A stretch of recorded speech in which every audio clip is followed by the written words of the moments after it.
Bonjour et bienvenue, c'est Sophia du blog de la coiffure. Donc aujourd'hui une petite vidéo pour vous donner des conseils sur comment choisir ses modèles hommes et femmes à l'examen coiffure, donc pour passer son CAP ou son BP coiffure. Quelques conseils sur ce qu'il faut faire avec ces modèles avant l'examen. Donc juste avant de commencer, n'hésitez pas à vous abonner à la chaîne YouTube, c'est gratuit et ça parlera que de coiffure pour vous accompagner. Et vous pouvez également recevoir le guide gratuit, le matériel essentiel et indispensable pour apprendre la coiffure qui est à télécharger directement sur le blog. Alors, on va voir tout de suite les conseils donc pour bien choisir ces modèles coiffure pour l'examen. Alors, ce qu'il faut savoir, donc aujourd'hui, quand je parle de conseils, je parle pas des choses qu'il faut absolument, comme par exemple l'âge des modèles ou le fait qu'il ne faut pas d'alopécie, qu'il faut des cheveux de partout, etc. Donc je vais pas vous parler de ce que vous pouvez trouver dans les conditions que les modèles doivent respecter, donc de ce que vous pouvez trouver sur les sites des examens qui vous donnent les conditions pour les modèles. Donc là, je vais vraiment vous donner des conseils. Alors, on va parler avant tout du modèle femme. La première chose que je vous conseille, et vraiment c'est un conseil précieux et un conseil d'amis, c'est de ne pas choisir un modèle avec les cheveux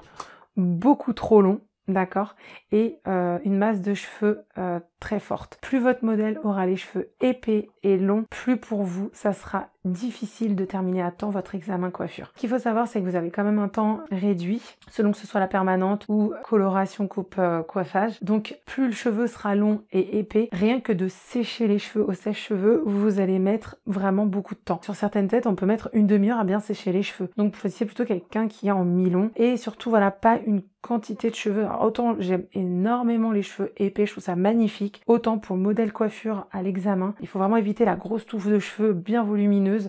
C'est trop de boulot par rapport au temps donné. Vous risquez de stresser, de ne pas avoir fini à temps. Si vous n'avez pas fini à temps, ça sera des points en moins et ça sera une possibilité de rater votre examen. Je vous dis ça parce que moi, je l'ai clairement vu quand j'avais passé mon examen. Il y en avait une qui avait vraiment pris quelqu'un qui avait une grosse masse de cheveux et en plus des cheveux bien longs. Elle avait pas fini à temps, ça se voyait qu'elle galérait complètement. Donc c'est normal, donc c'est pour ça faites bien attention à ce détail-là. Après, si vous trouvez un modèle qui a les cheveux bien longs mais qui à l'examen veut couper clairement sans aucun problème, elle vous dit non mais c'est bon, j'en ai marre, je veux couper, il n'y a pas de souci, là vous la prenez et au contraire ça fera un bon changement avant-après. Mais la personne qui a les cheveux super longs ou très très épais, parce que même des fois vous pouvez trouver des personnes qui n'ont pas les cheveux non plus extrêmement longs mais qui ont les cheveux vraiment très épais et qui ne voudra pas non plus trop couper par un petit dégradé autre, évitez, vous risquez de rater votre examen rien qu'à cause de ça. Sinon, mis à part ça, que ce soit, parce que pour le modèle homme, il n'y a pas énormément de choses à dire, maintenant les conseils ça va être plutôt sur ce qu'il va falloir plutôt faire avec vos modèles. Alors le gros conseil, c'est de voir vos modèles avant l'examen. Donc si c'est des personnes de votre famille, des amis, évidemment vous connaîtrez bien leurs cheveux, vous les aurez vus avant. Par contre, moi je vois beaucoup de personnes qui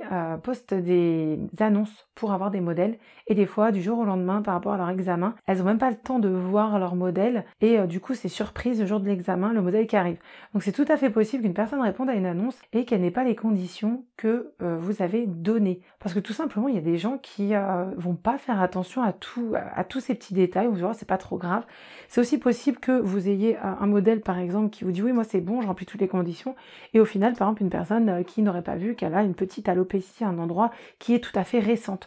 Donc c'est super important, surtout voyez vos modèles avant l'examen, surtout si c'est des personnes que vous ne connaissez pas. Contrôlez bien les cheveux vraiment de partout, sur tout le cuir chevelu qu'il y en ait bien de partout. Demandez aussi s'ils ont des épis précis. Parce que c'est possible que vous ayez une personne qui va avoir un épi et alors le jour de l'examen, vous n'allez pas le savoir, vous l'aurez pas vu, vous l'aurez pas su et du coup vous pouvez vous retrouver avec un coiffage qui va partir vraiment super mal sur un côté ou de l'autre, alors que si les personnes vous préviennent de leur épi, vous allez les coiffer en fonction de l'épi. Donc que ce soit l'homme ou que ce soit la femme, d'accord? Après, ce que je vous conseille vivement, c'est au moins de travailler une fois sur votre modèle avant l'examen. Donc vraiment essayez d'avoir vos modèles vraiment quelques mois avant l'examen et non pas 1 ou 2 semaines avant seulement. Comme ça vous permettra de les coiffer avant, de vous sentir aussi un petit peu à l'aise avec eux si vous les connaissez pas. Du coup, vous allez vous faire la main sur leur tête et connaître leurs cheveux. Moi, je dis toujours une coiffeuse, elle connaît sa cliente après avoir au moins travaillé une fois sur les cheveux. Ça veut dire connaître le cheveu de sa cliente, voir comment il va prendre, si c'est des cheveux qui prennent bien. Après, rien que pour la coupe, voilà, vous allez connaître le tombé des cheveux de votre cliente. Vraiment, en fait, de travailler une fois sur la tête d'une personne, on connaît ses cheveux. Donc même quand on est voilà coiffeuse depuis plusieurs années, il faut travailler au moins une fois sur la tête d'une personne pour connaître le cheveu de la personne, surtout voilà quand les prestations de couleurs ou de mèches. Donc là, à l'examen, par exemple, ça serait, vu que c'est coloration, voilà, ça vous permet vraiment de connaître les cheveux de vos modèles. Et pour l'homme, pour la coupe, évidemment, ça va vous permettre de connaître aussi son cheveu, les épis, etc. Après, l'idéal, c'est votre modèle homme, de le coiffer plusieurs fois dans l'année.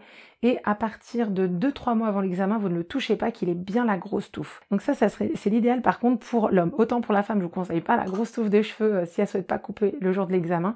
Autant pour l'homme, laissez-lui bien la grosse touffe de cheveux poussée 2-3 mois avant l'examen, que personne ne le touche, de sorte à ce qu'à l'examen, ça fasse vraiment un bon avant-après, quoi. On voit bien le truc là, les cheveux qui partent de partout, la bonne grosse touffe. Comme ça, vous allez aussi avoir les contours derrière qui sont très bien à faire, etc.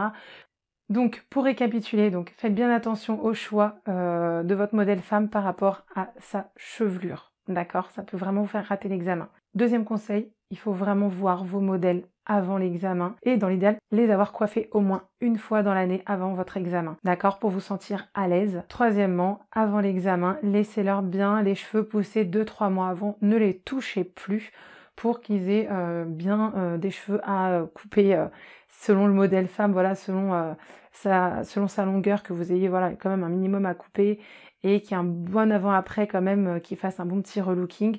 Pareil pour le modèle homme. Voilà pour les petits conseils qui sont des petits détails mais qui peuvent bien aider, que ce soit le jour de l'examen, que ce soit même pour vos entraînements et surtout pour réussir l'examen, comme je vous ai dit, le modèle femme, super important.